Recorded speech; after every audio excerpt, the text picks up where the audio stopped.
Segunda-feira, 13 de julho de 2020. Eu sou Alexandre Matias e esse é mais um Climatias Diário. Como é que estão as coisas por aí? Espero que esteja tudo bem por aqui, né? Aparecendo umas nuvens no horizonte, mas nada que tire essa luz boa, essa vibe boa que esse sol está fazendo. Os maritacas aí estão pirando, ao mesmo tempo que o pessoal da obra deu um tempo aí, né? Tava uma martelação de doer. Segunda-feira também é dia de festa solo, twitch.tv/trabalho sujo, às 9 da noite, estou lá discotecando ao vivo. Segunda passada eu tive um problema técnico e demorou um pouco para conectar. Peço desculpas, vamos ver se essa semana eu consigo manter tudo tranquilo. E o programa de segunda passada tá agora no Trabalho Sujo, você consegue ouvir lá. Se você quiser participar, né, porque o Twitch TV tem essa coisa que você pode ficar conversando enquanto eu fico falando, né, que eu tenho esse lado mais DJ de rádio, né, no Festa Solo, de ficar conversando sobre as músicas e trocando ideia com quem está ouvindo, e os ouvintes podem escrever ali numa sala de bate-papo, bem anos 90, assim, aquela coisa bem primeira era digital. Primeira era não, né? Primeira era da web, aquela coisa, anos 90 e tal. Então tem essa vibe, entra lá, participa. Vou estar ao vivo das 9 até umas 11, 11 e pouco. Semana passada eu fui até a meia-noite porque comecei mais tarde. Não sei, né? Cada semana começa de um jeito diferente. Segunda-feira também eu estou repensando, inclusive, em mexer no dia do Festa Solo, de mudar da segunda para outro dia. Depois vou explicar isso melhor, isso demora um pouco ainda, mas estou com isso na cabeça. E a mudança que já aconteceu por conta da segunda-feira é que segunda-feira agora é o dia de cinema. Por conta disso, o Cine Ensaio, que é o programa que eu faço com o Graciotti sobre cinema, chega para vocês na segunda-feira também. Tinha mais outra coisa que eu ia falar sobre cinema e sobre Cine Ensaio, não, enfim. Eu ia falar exatamente isso, que hoje, tá, portanto, é dia de falar de filme, e já que a gente não sabe quanto tempo vai durar essa quarentena, e eu tô querendo fazer com que o Climatias se torne um programa perene, não necessariamente diário, né? Isso aí eu tô justamente lançando esses outros programas até chegar num determinado ponto em que eu não necessariamente precise estar logo em vídeo, todo dia e tal. Ao mesmo tempo, né, o que dá para fazer nesse meio tempo? Então vou aqui experimentando. Mas devo falar de muitos filmes, muitos discos, muitos quadrinhos, enfim. A lista é longa e hoje eu vou falar, né, você já sabe aí pelo título do vídeo, de um dos filmes que é considerado um dos maiores clássicos de todos os tempos, se não o maior, Cidadão Kane, do Orson Welles, que ele dirigiu e escreveu com apenas 25 anos. Mas isso eu vou falar na volta, que antes eu vou chamar aqui meu amigo Giancarlo Rufato, que deu um tempo aí no disco de quarentena. Ele lançou 2 EPs de quarentena, tocando músicas próprias e versões ao violão, e deu um tempo aí, deve retomar esse processo aí em breve, mas conseguiu aí uma brecha para trazer suas dicas de quarentena para cá, pro Climatias. Diga lá, Giancarlo. E aí, Matias, tudo bem? Primeiramente, obrigado por ter me convidado para participar do Climatias. Eu separei 4 livros para dicas e um Instagram. A primeira dica é o Train, da Laura Jean Grace. Ela é vocalista do Against Me. E esse livro conta toda a história dela, desde que ela era adolescente, montando uma banda na garagem dos pais, até chegar à fase que o Against Me se tornou um ícone da música alternativa. E a Laura conta toda a história de que ela é uma vocalista trans, e ela conta todo o processo, como foi a mudança de sexo, ela escreveu um disco chamado Dysphoria Blues, Transgender Dysphoria Blues, que é muito legal e deveria ser vendido junto com esse livro, que tem tudo a ver, as letras, as músicas, e é muito legal, assim, muito bom mesmo. O segundo livro é um que está fora de catálogo, mas é muito legal, quer dizer, eu acho que está. É o Jimmy Corrigan, O Menino Mais Esperto do Mundo. Sensacional. É um livro do Chris Ware. Ele fez várias capas do New Yorker, a revista New Yorker, durante a quarentena. E ele é um cara que desenha formas geométricas, assim. Ele desenha coisas muito introspectivas, muito pessoais. Esse livro é muito pessoal também. O Jimmy Corrigan é um livro muito triste, mas é muito legal. É quadrinhos muito interessantes assim de ler, muito identificáveis assim. E o cara é muito bom mesmo. E eu voltei a ler por causa que ele voltou a fazer capas geniais assim. E é muito bom. O terceiro livro é um clássico, né? Carlos Fernando Abreu. Voltei a ler na quarentena porque eu percebi que várias passagens dos livros dele estão se repetindo. As pessoas estão solitárias em casa e elas estão voltando a encontrar pessoas que elas não falavam há muito tempo, elas estão entrando em contato com amigos antigos, paixões antigas. E esse livro é basicamente isso, né? O Caio Fernando Abreu escrevia muito sobre pessoas solitárias nas grandes cidades, pessoas que saíam sozinhas, ou mandavam cartas, ou recebiam amigos distantes e tal. E as cartas do Caio Fernando Abreu são maravilhosas. Ela tem uma especial que ele manda uma carta pro pai pedindo erva mate, porque ele está em São Paulo trabalhando e ele não encontra a erva mate que ele gosta e pede pro pai mandar pelo correio. Isso é o que está acontecendo com a gente hoje em dia, sabe? Tipo, receber encomendas dos pais pelo correio. E é muito bom, assim, vale a pena reler. E o último, eu já li 3 vezes, é o do Jeff Tweedy, o Vamos Nessa. O Jeff Tweedy é o vocalista do Wilco. E eu voltei a ler por causa que a mulher dele, a Susan, tem um Instagram da família e eles postam vídeos, eles fazem lives quase toda noite, cantam canções, fazem conversas e tal, ficam falando sobre histórias e é muito legal, assim, a gente faz um ponto muito legal, um contraponto muito legal com o livro, porque conta algumas histórias que estão nos livros e tal.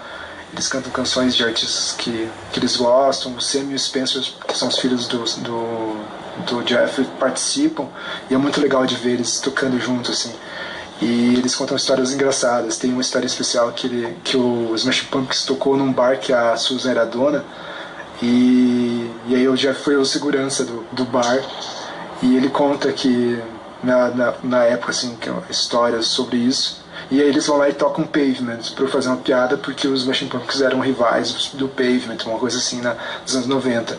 Então é engraçado esses pontos que eles fazem na live. E são lives muito pra cima, assim, são divertidas de ouvir, divertidas de interagir, e os fãs gostam muito, assim, é muito legal de ver essa interação com os fãs.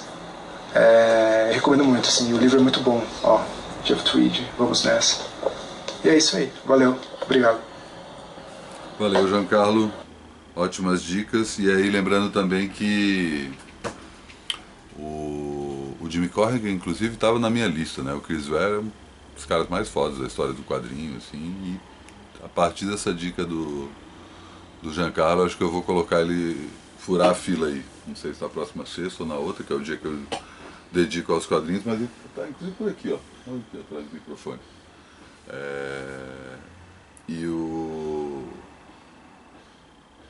Ele foi lançado no Brasil, né, como o livro O Training, também foi lançado pela Powerline, que é a mesma que tinha lançado aquele Nossa Banda Podia Ser Sua Vida, que já foi levantado aqui algumas vezes, que é aquele livro sobre a história das bandas americanas dos anos 80, como foi criado o circuito independente que a gente conhece hoje.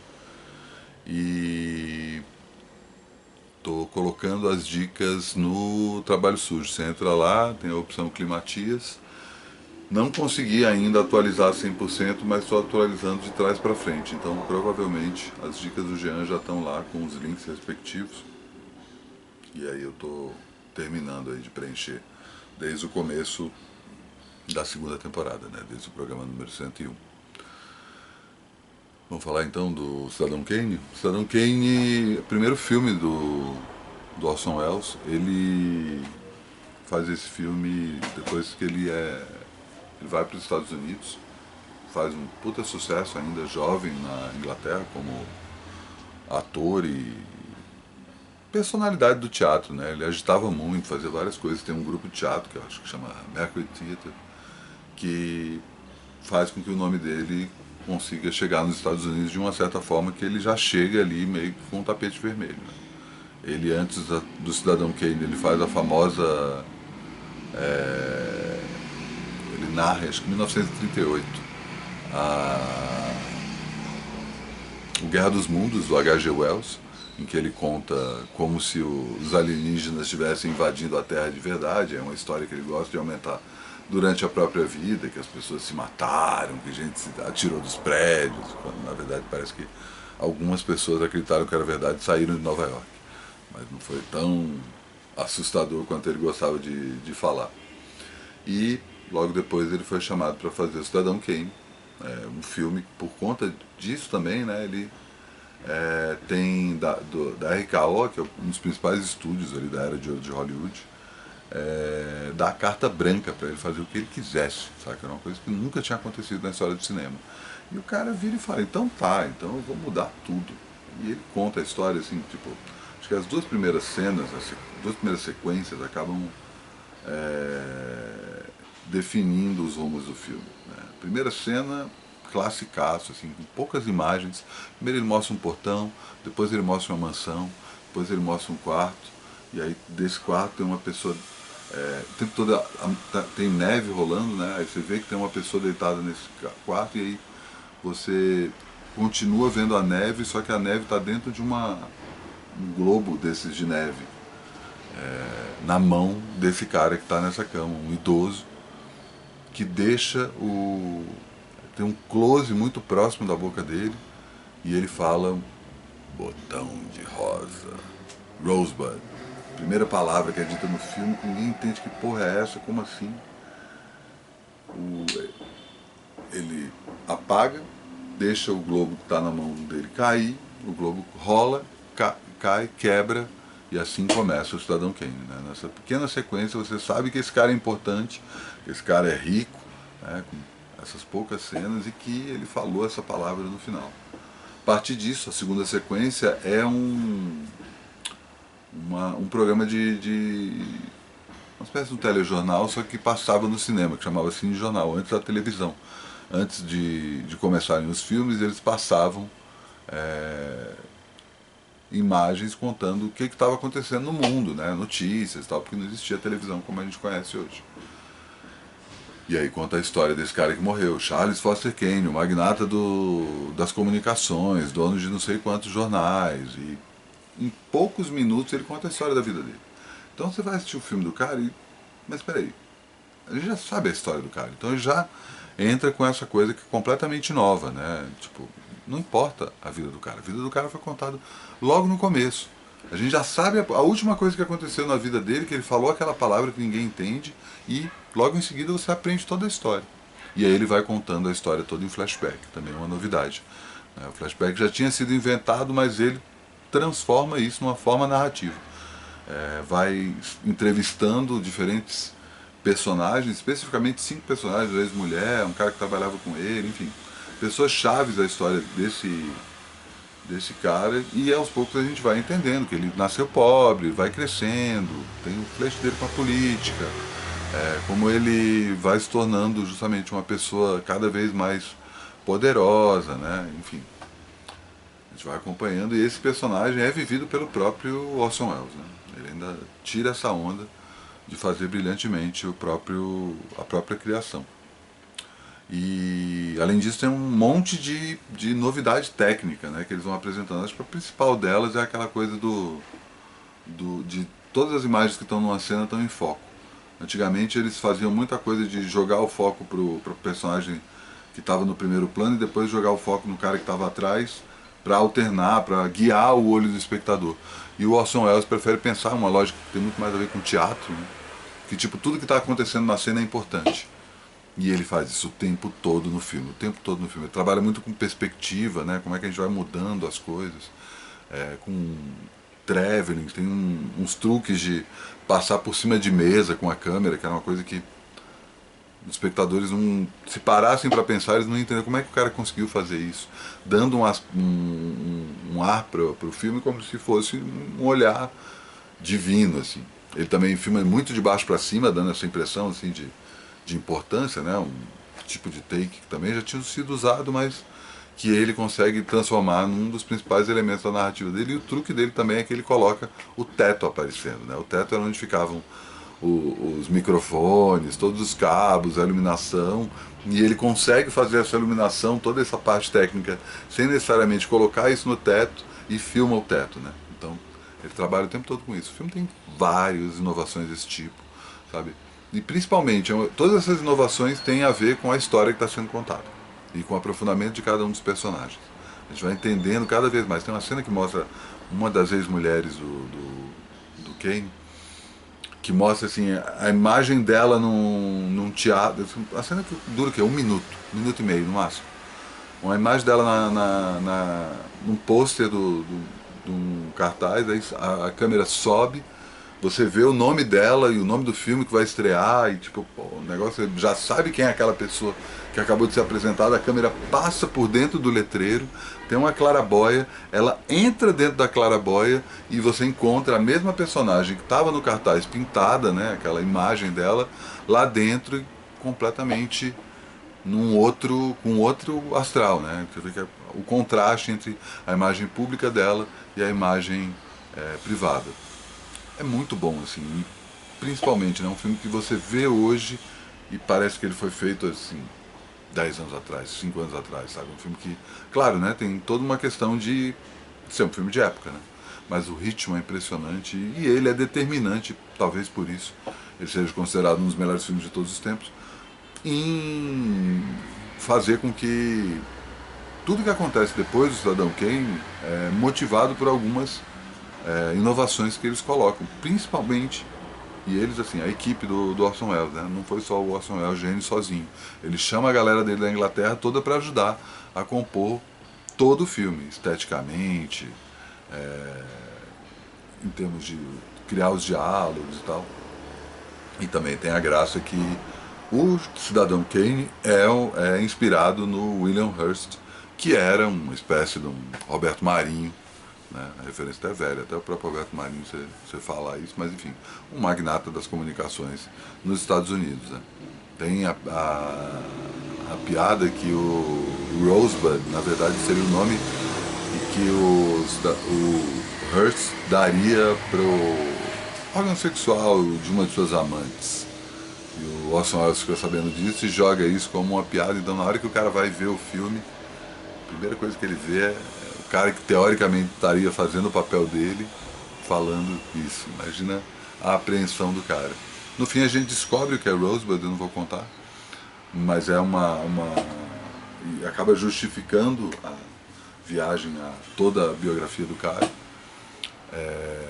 E é uma revelação que só acontece para o público, né? Na história a gente não fica sabendo. Lamenta-se, inclusive, numa das últimas cenas, que nenhum homem pode ser resumido em uma frase ou uma palavra, né, que fica sendo essa lição, uma das grandes lições desse filme. Mas no final a gente vê, aí, depois de uma tomada assim, genial, assim, passando por cima de várias paradas, até chegar num ponto específico, você entende como isso está ligado com toda a história do cara. Filmaço, filmaço, filmaço. Tem a história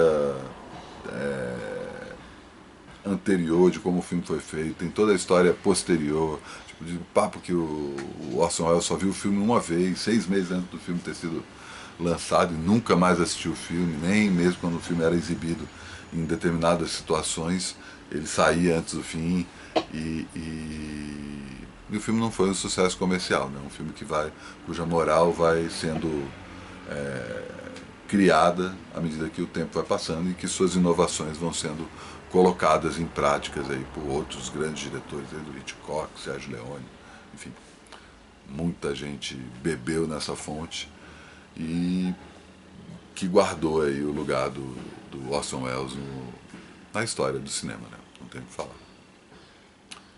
Certo? Então é isso. Vou terminando aqui mais um Climatias e não custa lembrar, né? Amanhã a gente tem... Amanhã não, pô, segunda-feira. Hoje temos mais uma edição do Festa Solo. Dá uma colada lá. twitch.tv/Trabalho Sujo, 9 da noite. Estou discotecando ao vivo, ouvindo os pitacos e tal. E sabe como é, né? Amanhã, tudo de novo.